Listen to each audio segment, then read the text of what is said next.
শ্রীলঙ্কা সিরিজে খেলবে বুমরা, অবশেষে বড় আপডেট দিল বিসিসিআই। শ্রীলঙ্কার বিরুদ্ধে আসন্ন 2 ম্যাচের টেস্ট সিরিজের আগে ভারতীয় শিবিরে এসেছে বড় সুখবর। দীর্ঘদিন ধরে চোটের কারণে অনিশ্চয়তা থাকা তারকা পেসার জাসপ্রীত বুমরা শেষ পর্যন্ত ফিটনেস পরীক্ষায় সফল হয়েছেন।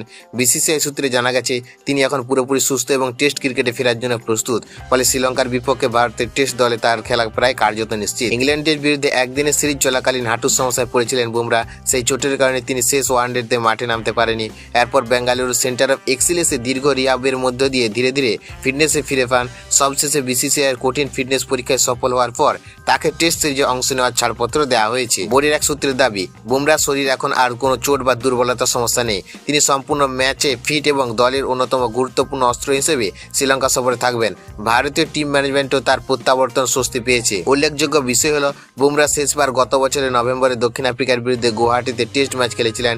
এরপর দীর্ঘ সময় লাল বলের ক্রিকেটের বাইরে ছিলেন তিনি। তাই শ্রীলঙ্কা সিরিজে তার প্রত্যাবর্তন ভারতীয় বোলিং আক্রমণকে আরও শক্তিশালী করবে বলেই মনে করা হচ্ছে। এখন ক্রিকেট প্রেমীদের নজরে থাকবে দীর্ঘ বিরতির পর সাদা জার্সিতে বুমরা কতটা ছন্দে ফিরে পান এবং দলের জয়ে কতটা গুরুত্বপূর্ণ ভূমিকা রাখেন।